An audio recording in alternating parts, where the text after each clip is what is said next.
Okay, it's recording. You want me to talk, right? That's what this is for? Fine, I'll talk.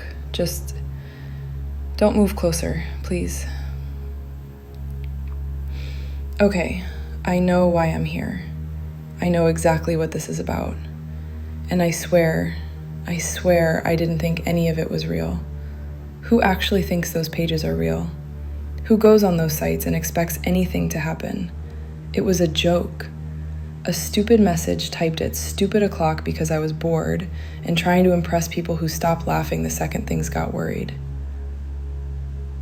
Do you think I'd be sitting here like this if I thought for a second it was real? Do you think I'd have used my actual details anywhere if I believed someone would follow it back to me? I thought the whole thing was just theater. Masks and threats and edgy nonsense people make up to feel important. But it wasn't nonsense to you, was it? You read it. You responded. And when I didn't pay, when I closed the tab and pretended the whole thing never happened, you didn't forget, did you? What do you want me to say? That I deserve this? That I shouldn't have typed anything? I know that. I know every mistake I made. I've replayed it over and over because what else am I supposed to do while you're just watching me?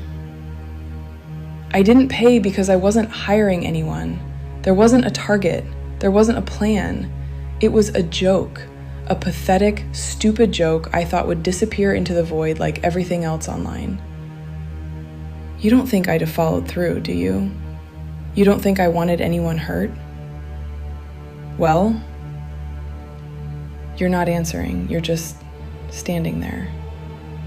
Please don't make me guess why you came here. If this is punishment, fine, I get it. If this is some kind of warning, I get that too. But don't just stare at me like that, please. You want the confession? Here. I went on that site. I filled out the form. I pressed submit. I got the message asking for payment, and I closed it. That's it. That's everything. That's the whole reason I'm in this chair. I didn't think any of it was real. I didn't think you were real.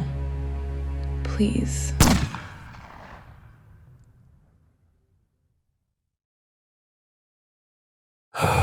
Don't do that thing where you stare at your phone like I don't exist. I picked this seat because you looked easy to talk at, so you're stuck with me now. Lucky you. You ever realise how simple it is to track someone on these trains? People think crowds keep them safe, but crowds just make them blind. That's why I've been watching that lad for a week. Same seat, same coat, same blank little expression. He never once noticed me sitting behind him. Imagine being that oblivious. I started keeping notes. What time he boarded, when he blinked too much, how long he spent scrolling. Pathetic, really. I could have done it with my eyes closed. When I finally made my move, I wasn't scared. I was bored. He kept tapping his phone like the world owed him attention. So I grabbed him by the back of the neck just as he stepped off the train. You should have heard the noise he made. Like a bag of wet fruit hitting the ground. Don't look away, I'm not finished. I dragged what was left of him down the embankment away from the cameras. Not because I cared about being caught. Just didn't want anyone ruining the moment with their screaming. People get dramatic about things they'll never understand. But here's the fun part. Turns out he had a brother. Looks exactly like him. Same stride, same shoulders, same annoying habit of pretending he isn't staring at me. He's followed me for 3 mornings now. He sat 2 rows behind me earlier today. Thought he was being clever. He wasn't. And since you're getting off at the same stop he uses, yeah, I noticed. I need one thing from you. Don't try to play hero for him. I'm quicker than I look.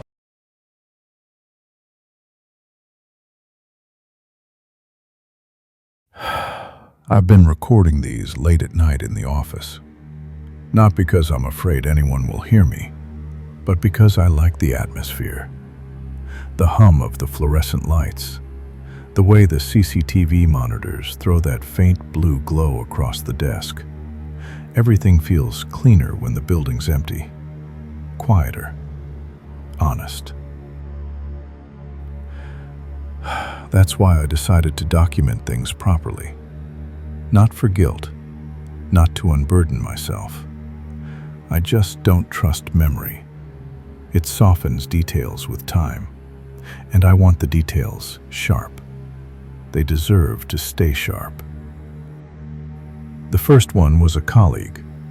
I'd watched him pick at people for years, smug little remarks, always glancing around to see who noticed. He had this habit of eating crisps at his desk, leaving crumbs everywhere, licking his fingertips before touching shared paperwork. It was nothing dramatic that pushed me, just a moment where he laughed a bit too loud at something I said. A reflex, really. I followed him into the car park. It was raining, the sort that leaves everything slick.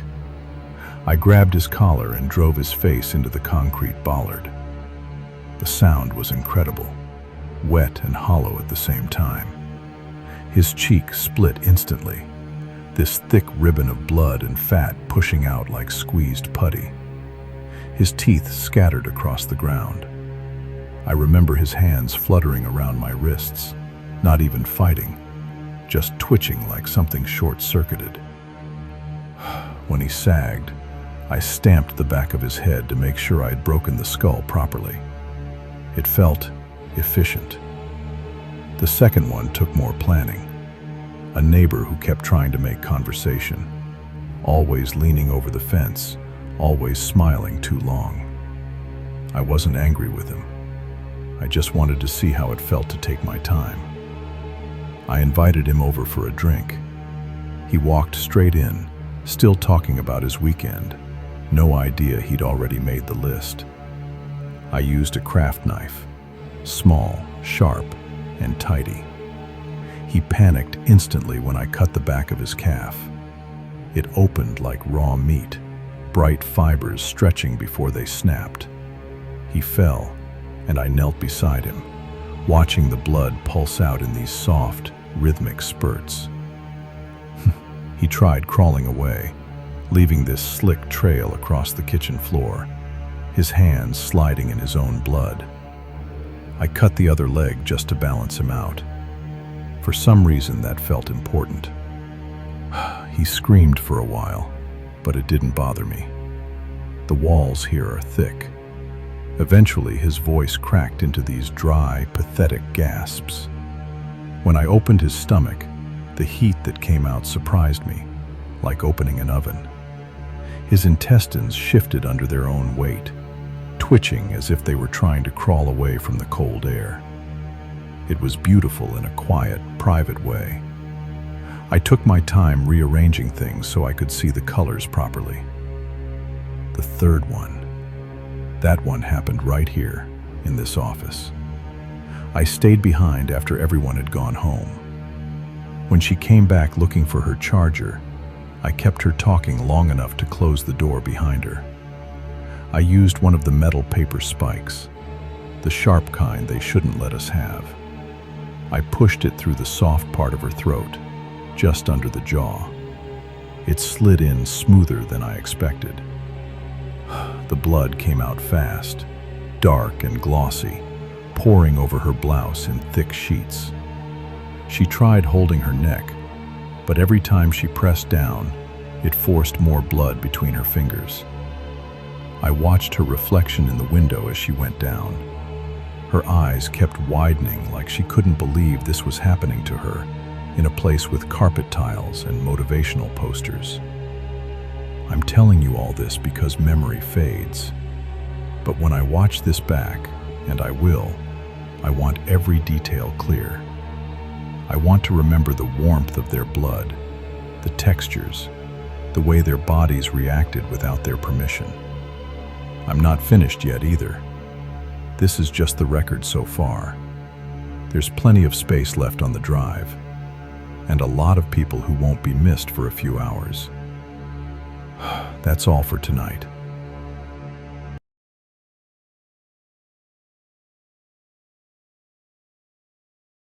I've never recorded anything like this before, but I need to get it out of my head.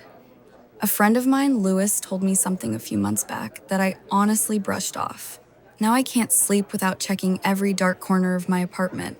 He said he kept waking up at the exact same time every night, around 3 in the morning. No dreams, no nightmares, just a sudden jolt, like something nudged him awake.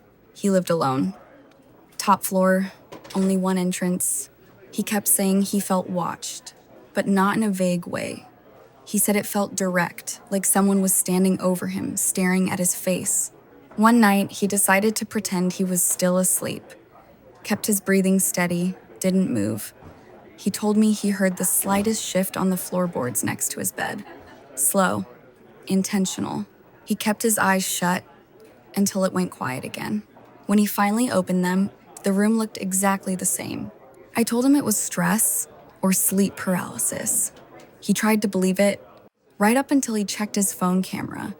He'd forgotten he set it to record while it charged on his nightstand. The footage showed his bed, nothing else, for the first 20 seconds. Then I watched it with him. Someone stepped into frame. No face, just a hood, leaning in so close the lens fogged. 2 nights later, Lewis went missing. And last night, when I woke up at 3, my phone was already recording, and I swear I could hear someone breathing just outside the frame.